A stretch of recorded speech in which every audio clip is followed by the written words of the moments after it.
नमस्कार, आप सभी का आपके अपने चैनल भक्ति अभ्युदय में स्वागत है। भगवान श्री राम बाबा नीम करौली महाराज जी का आप सभी के ऊपर आशीर्वाद कृपा हमेशा बना रहे, हम सदैव यही कामना करते हैं। अगर भक्त का प्रेम विश्वास भक्ति सच्ची हो तो भगवान भक्त की खुशी में खुश रहने के लिए कुछ भी कर देते हैं। आज की कहानी भी उसी एक भोले भाले भक्त की है, जिसके भक्ति प्रेम में प्रभु भी सब कुछ भूलकर भक्त की ही सेवा करने लग गए। ज्यादा विलंब न करते हुए आपको आज की कथा की तरफ ले चलते हैं। बहुत साल पहले की बात है। एक बड़ा ही आलसी लेकिन बड़ा ही भोला भाला युवक था, जिसका नाम रामदास था। दिन भर कोई काम नहीं करता था, केवल खाता और सोता रहता था। घर वाले उससे बहुत परेशान रहते थे। एक दिन ऊब कर घर वालों ने कहा कि चले जाओ, निकलो घर से, कोई काम धाम नहीं करते हो, बस पड़े रहते हो खाकर। रामदास घर से निकल गया और भटकते भटकते एक आश्रम पहुंचा। वहां उसने देखा कि आश्रम में एक गुरुजी बैठे हुए हैं। रामदास जी गुरु के पास जाकर पूछा, क्या मैं यहाँ रह सकता हूँ? गुरुजी बोले, हाँ हाँ, क्यों नहीं। रामदास बोला, लेकिन मैं कोई काम नहीं कर सकता हूँ। गुरुजी, कोई काम नहीं करना है, बस पूजा पाठ करना होगा। रामदास, ठीक है, वो तो मैं कर लूंगा। अब रामदास गुरुजी के आश्रम में रहने लगा। न कोई काम न कोई धाम, केवल खाते रहो और प्रभु भक्ति भजन गाते रहो। ऐसे ही महीना भर हो गया। फिर एक दिन एकादशी आई। रामदास रसोई में जाकर देखा, खाने की कोई तैयारी नहीं थी। उसने गुरुजी से आकर पूछा, आज खाना नहीं बनेगा क्या? गुरुजी ने कहा, नहीं, आज तो एकादशी है, तुम्हारा भी उपवास है। रामदास ने कहा, नहीं नहीं, अगर हमने उपवास कर लिया तो कल का दिन नहीं देख पाएंगे। हम तो नहीं रह सकते उपवास, हमें तो भूख लगती है। आपने तो पहले क्यों नहीं बताया? गुरुजी ने कहा, कोई बात नहीं, तुम ना करो उपवास, पर खाना भी तुम्हें अपने लिए खुद ही बनाना पड़ेगा। तुम बना लोगे? मरता क्या न करता। गया रसोई में।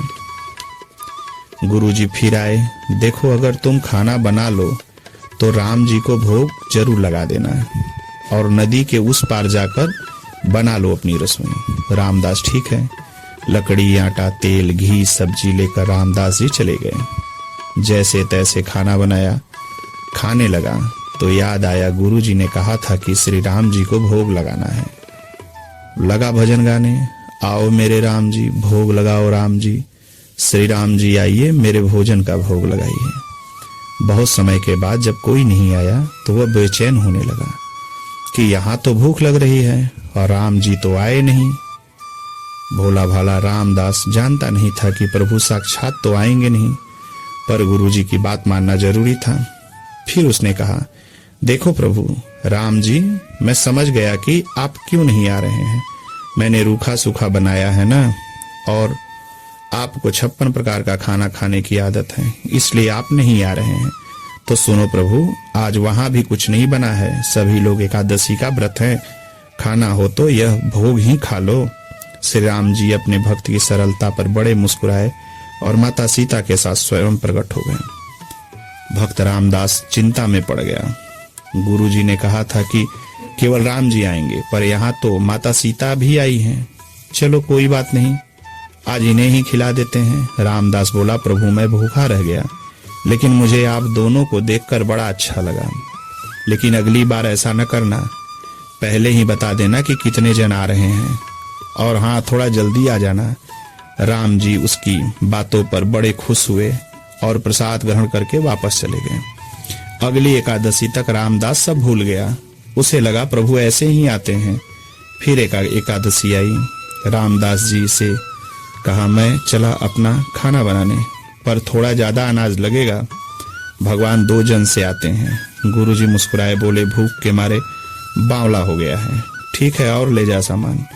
अब की बार उसने 3 लोगों का खाना बनाया। फिर गुहार लगाई, प्रभु राम आइए, सीता राम आइए, आइए मेरे भोजन का भोग लगाइए। प्रभु की महिमा भी निराली। भक्त के साथ कौतुक करने में उन्हें बड़ा मजा आता था।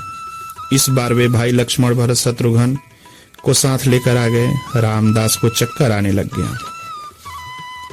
एक का भोजन बनाया तो 2 लोग आए, आज 2 का खाना बनाया तो पूरा खानदान ही आ गया। लगता है आज भी भूखा ही रहना पड़ेगा। सबको भोजन लगाया और बैठकर देखता रहा। अनजाने कि उसकी भी एकादशी व्रत पूर्ण हो रही थी।